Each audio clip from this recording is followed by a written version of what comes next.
Spiritual होना कहीं ना कहीं लॉ ऑफ अट्रैक्शन से कनेक्टेड नहीं है क्या? मुझे कुछ चाहिए, I can be spiritual but I can still attract all of those things, remaining a spiritual person. आपको क्या लगता है जो आप क्वेश्चन पूछ रहे हो इसका क्या आंसर होगा? मेरे हिसाब से जो हमको सिखाया जाता है जब भी हम किसी से सीखते हैं कि when you become spiritual you leave all the desires behind, you don't want anything in future, you don't want anything materialistic for you. मुझे लगता है कि वो ऐसा होना ही नहीं चाहिए। मैं स्पिरिचुअल हूँ तो मेरे पास वो सब होना चाहिए कि if I want to create something I can create through here. अभी आपने कहा कि I can create something from here, what do you mean by that? इसके दो मतलब हो सकते हैं। एक तो जो अभी आपने बोला कि law of attraction, law of manifestation, या फिर हो सकता है कि आप सोचो, अपना दिमाग लगाओ और कुछ नॉलेज एक्वायर करो, कुछ एजुकेशन एक्वायर करो, फिर काम करो। What do you mean bye creation from here? Creation from here means अपने अंतर मन से या सबकॉन्शियस या कुछ भी कह लीजिए, मैं वहाँ से क्रिएट करता हूँ, बट उसके लिए मुझे कुछ ना कुछ तो करना पड़ेगा। बट अगर मैं यहाँ से एक बार शायद इनिशिएट करता हूँ तो आई गेट द डायरेक्शन कि आप वहाँ जा सकते हो। अब उसके लिए मुझे स्किल लेना है, उसके लिए मुझे कुछ और करना है, 10 डायरेक्शन में अलग अलग सोचना है, but at least it will give me A direction. Give me an example. क्या आप अपने यहाँ पर क्रिएट करोगे जहाँ से कि आपको डायरेक्शन मिलेगी? एक छोटी सी एग्जांपल है, मैं एक दिन मेडिटेशन में बैठा हुआ था शाम के टाइम, मैं पता नहीं कितना डीप करता हूँ। आई सॉ यू सिटिंग, मैंने आइज़ क्लोज किया हुआ था, आप ग्रीन टी शर्ट और आपका पुराना वाला चश्मा लगाया हुआ है, and you are looking at me like this and smiling on a beach. 3 दिन बाद when I was sitting for the meditation, आपका इस स्टूडियो का यूट्यूब पे मेरा पहला पॉपअप आया जब मैं मेडिटेशन के लिए कुछ वीडियो लगा रहा था। इमीडिएटली मैंने मेडिटेशन स्टार्ट करने से पहले रजिस्टर कर दिया। This is what the direction I got. So what I probably imagined from here took me to a direction where I can be where I want to be. This is what I think. देखो, अब इस question को tackle करने के दो तरीके हो सकते हैं। एक मैं वो कहूँ जो आप सुनना चाहते हैं, दूसरा वो जो सच है। क्या सुनना चाहोगे आप? सच। तो अगर सच सुनना है तो वो ये है कि ये सब बकवास है। नंबर 1 तो हियर कुछ नहीं होता है, जो भी इमेजिनेशन होती है वो हियर होती है। हियर एक दिल होता है जो धड़कता है। What do we mean by मन? मन मतलब फीलिंग्स, इमोशंस, और सोचना मतलब यहाँ पर। तो सब कुछ यही होता है, ब्रेन में होता है। ये जो हमारी गलतफहमी है ना कि यहाँ से कुछ चाहते हैं तो ये हो जाता है, वो हो जाता है, एक तो इस सबसे बाहर आना होगा। नंबर 2, जो आपने सोचा वो आपकी एक इमेजिनेशन थी। आपने मेरी कोई वीडियो देखी जहाँ पर आपने मेरे को एक पर्टिकुलर कपड़ों में देखा और फिर इमेजिन कर लिया कि हाँ ऐसे आंख बंद करी हुई, जैसे सपने में होता है, सपने में कुछ भी आ जाता है, तो ऐसे ही सपने में कुछ आ गया जिसको आप इससे कनेक्ट कर रहे हो कि आप यहाँ पर आ गए। ऐसे सपने और भी बहुत लोगों को आए, आप अकेले तो हो नहीं, लाखों करोड़ों लोग हैं दुनिया में। जब मेरी वीडियो देखेंगे तो मेरा ही सपना आएगा ना, किसी और का कैसे आएगा? ये देखो, इनको जागते हुए भी सपना दिख रहा है। This is the height of hallucination, है ना? तो जब इनको आंख खोल करके मैं दिख सकता हूँ और इनको ऐसा लग रहा है कि मैं वीडियो देख रहा हूँ, इनको यकीन ही नहीं हो रहा कि मैं यहाँ पर हूँ, तो आंख बंद करके अगर मैं दिख भी गया तो उसमें क्या बड़ी बात हो गई? पहले तो अपने नोशंस को क्वेश्चन करो अगर सच सुनना है तो। दूसरा, जब ये समझ आ गया कि जो हम देखते हैं वैसा ही सपने में होता है, उससे अलग नहीं हो सकता। इन अदर वर्ड्स, क्या आज तक आपको कोई ऐसा सपना आया है जिससे रिलेटेड कोई इमेज ही माइंड में नहीं पड़ी है? जैसे अगर आप एक पर्टिकुलर रिलीजन के हो तो आपको एक पर्टिकुलर तरह के सपने आते हैं, एक पर्टिकुलर कंट्री में हो तो एक पर्टिकुलर तरह के सपने आते हैं। जो आपकी अपब्रिंगिंग है, जो आपकी एक्सपीरियंसेस है, नॉलेज है, इन्फॉर्मेशन है, उसी के बेस पे तो सपना आता है। वही तो आपके डिजायर्स और फियर्स मैनिफेस्ट होते हैं सपने में। कोई डायनासोर की पिक्चर देखोगे तो वो सपने आ जाएंगे, भूत प्रेत की देखोगे तो वो सपने आ जाएंगे। तो अगर आपका ये जो कॉन्सेप्ट है कि सपने में मैंने आपको स्माइल करते हुए देखा और आप यहाँ आ गए, तो अगर कल को मेरी जगह सपने में कोई भूत प्रेत या कोई आत्मा या कोई डायन या चुड़ैल अगर आपको हंसते हुए ऐसे देख लेगी तो पता है ना क्या होगा? I don't have to say anything. उसके 2-3 दिन बाद क्या होगा? आप उस भूत प्रेत चुड़ैल या टोना या टोटका जो भी होता है, कब्रिस्तान का मान लो कोई सपना आ गया, कोई मूवी आपने देखी और वो सपना आ गया, तो you know what will happen next if you believe in such BS। But I was not asleep at that time. आपने आंख बंद करी और बैठ गए हो और आप कह रहे हो कि मैं सोया हुआ नहीं हूँ। ठीक है, आप जागे हुए हो, तो उससे क्या फ़र्क पड़ता है? जो भी मेमोरी प्ले हो रही है वो कहाँ हो रही है? ब्रेन में तो हो रही है, चाहे सपने में हो रही है, चाहे सो कॉल्ड मेडिटेशन स्टेट में हो रही है, चाहे अभी हो रही है। अभी भी तो ब्रेन में ही देख रहे हो मेरे को, और ये जो रिकॉर्डिंग हो रही है हो सकता है इसकी मेमोरीज प्ले होंगी, अब वो चाहे सपने में हो चाहे सो कॉल्ड मेडिटेशन में हो। How does it matter? If you can get rid of all this, तो थोड़ा प्रैक्टिकल हो करके, साइंटिफिक हो करके आप चीज़ों को देख सकते हो। लेकिन याद रखना, आप क्या चाहते हो या दुनिया क्या चाहती है, एक कॉइन है, उसका हमको हेड तो मिल जाए लेकिन टेल नहीं चाहिए। ऐसा हो नहीं सकता। अगर ऐसी बकवास को आप मानते हो तो इसकी दूसरी साइड को भी मानना। कभी सपने में या अपनी ये सो कॉल्ड मेडिटेशन की स्टेट में, जिसको भी आप दुनिया में सबसे ज़्यादा प्यार करते हो, उसकी मौत देख ली तो 2 दिन बाद क्या होगा याद रखना। क्या उसके लिए तैयार हो? नहीं सर, वो तो नहीं चाहिए। पॉजिटिव चाहिए, नेगेटिव नहीं चाहिए, ऐसे नहीं होता है। एक लॉ होता है जो दोनों केस में अप्लाई होता है। एक लॉ है लॉ ऑफ ग्रेविटी।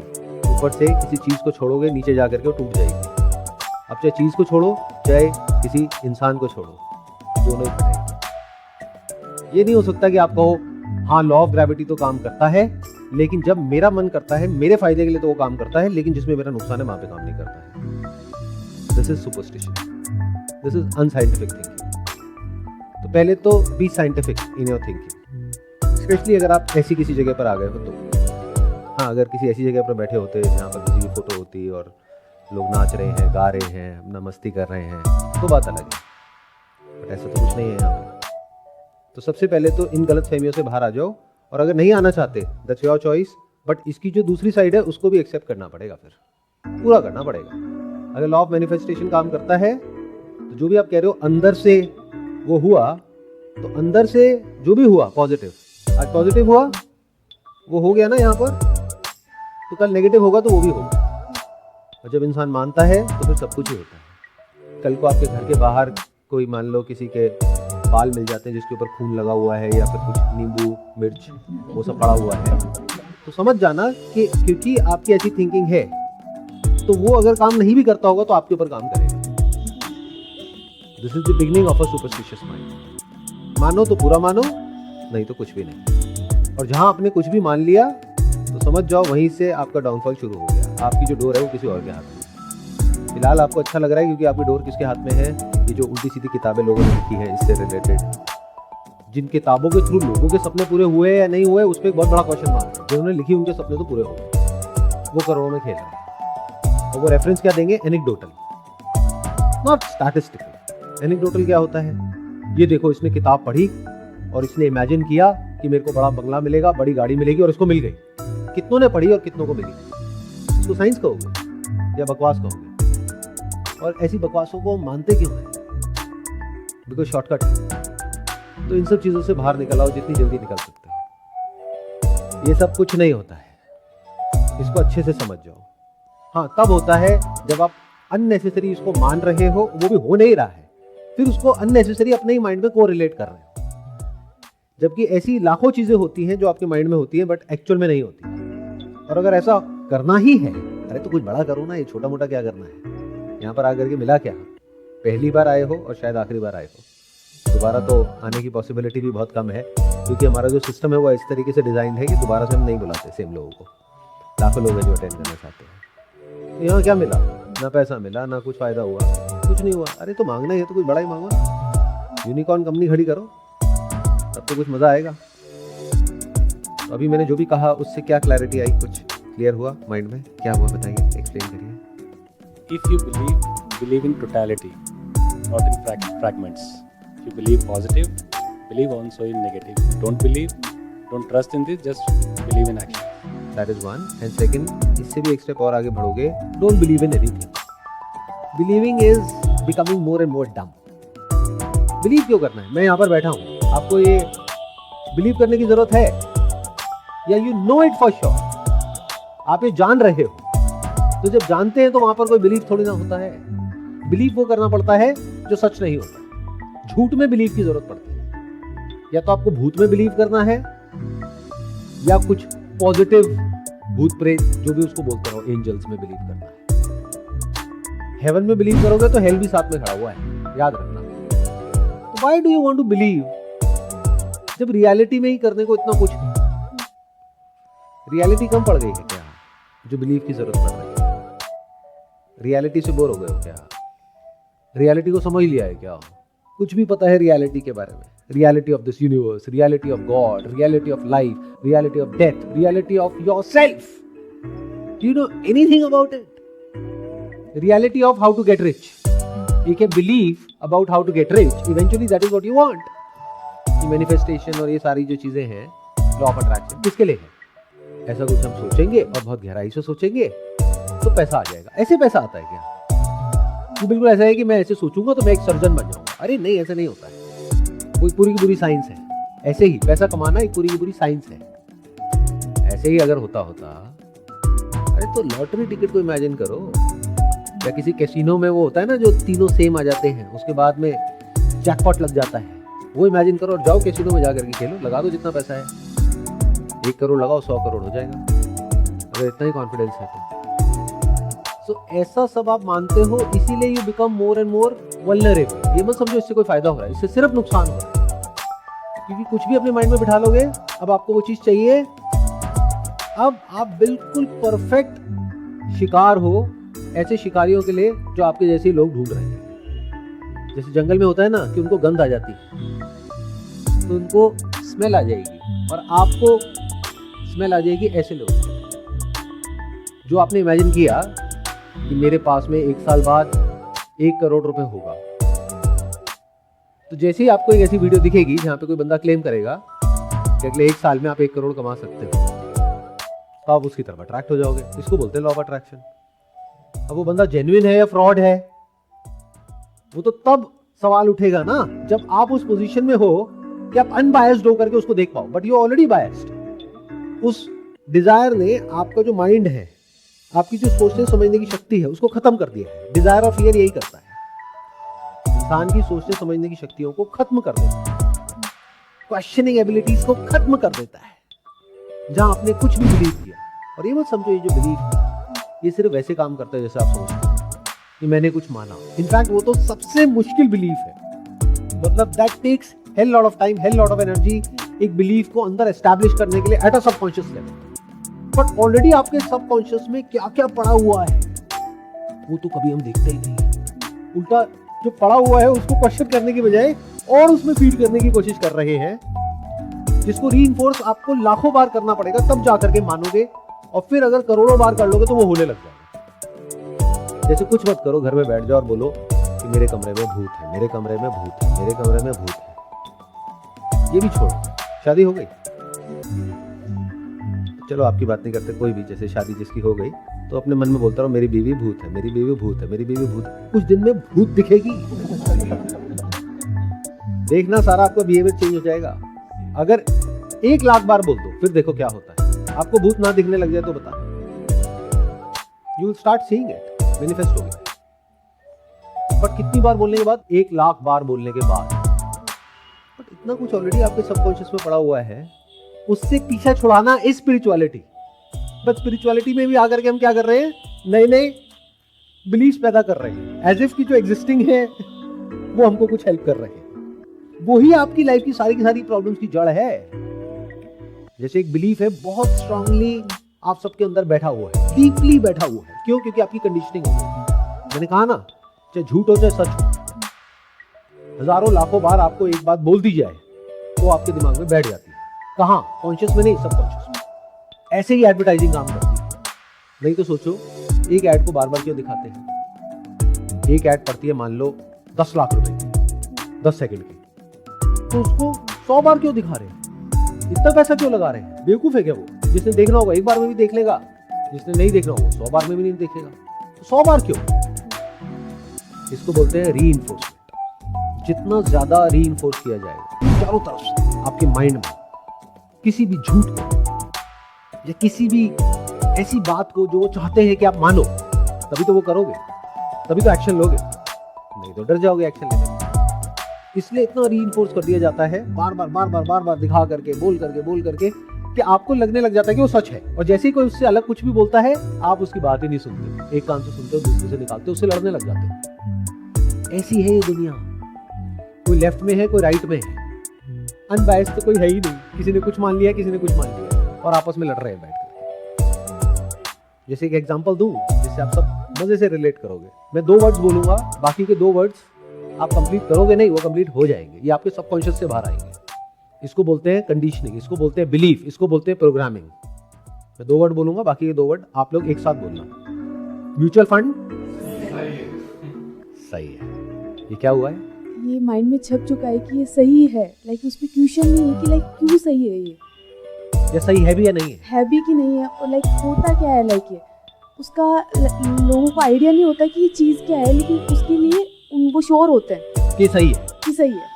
लेकिन आज से बहुत साल पहले ऐसा नहीं था, आज से 10-20 साल पहले Yes. तब क्या था? एफडी सही है, अब क्या है? म्यूचुअल फंड सही है। क्या खेल हुआ है पिछले कुछ सालों में, आप समझिए कैसे कंडीशनिंग करी जाती है आप लोगों की, और आपको पता भी नहीं है। तो आप लोगों के दिमाग में ये तो कंडीशनिंग हो गई कि म्यूचुअल फंड सही है, बट क्या दुनिया में कुछ भी सही होता है?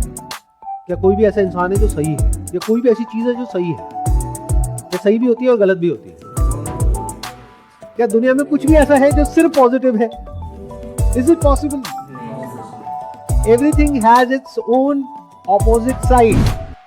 तो म्यूचुअल फंड गलत क्यों है, बताओ सर? क्योंकि उसके कॉन्सिक्वेंसेस डिफरेंशिएट हो रहे हैं अकॉर्डिंग टू द फ्यूचर का जो ग्रोथ मार्केट है उसको लेकर। फ्यूचर कॉन्सिक्वेंसेस क्या है म्यूचुअल फंड? फ्यूचर कॉन्सिक्वेंसेस इस तरीके से है कि मान लो बहुत ही बड़ा कुछ चेंज आया मार्केट के अंदर, या फिर बहुत ही बड़ा कुछ गवर्नमेंट ने लॉ चेंज कर दिया, टैक्स पे कुछ चेंज हो गया, उसके वजह से सर काफ़ी ज़्यादा फ्यूचर कॉन्सिक्वेंसेस लोगों को फेस करने पड़ेंगे। ओके, और बताइए। सर म्यूचुअल फंड में क्या हो रहा है कि वो म्यूचुअली सब लोगों का पैसा इन्वेस्टेड है उसमें, तो अब वो क्या कर रही है, कोई भी एक जैसे कि ये पर्सन है वो उसको आगे कुछ सेक्टर ऑफ कंपनी सिलेक्ट करता है और उनमें आगे इन्वेस्ट कर देता है। तो अगर वो कंपनियां ग्रो करेंगी तो म्यूचुअल फंड का NAV ग्रो करेगा, तब प्रॉफिट बनेगा। लेकिन अगर वो कंपनियां ग्रो नहीं करेंगी तो NAV नहीं ग्रो करेगा और म्यूचुअल फंड की जो ग्रोथ है वो नहीं होगी, तो उस वजह से लॉस भी हो सकता है। जैसे मान लो किसी ने 10 की वैल्यू पे NAV लिया था,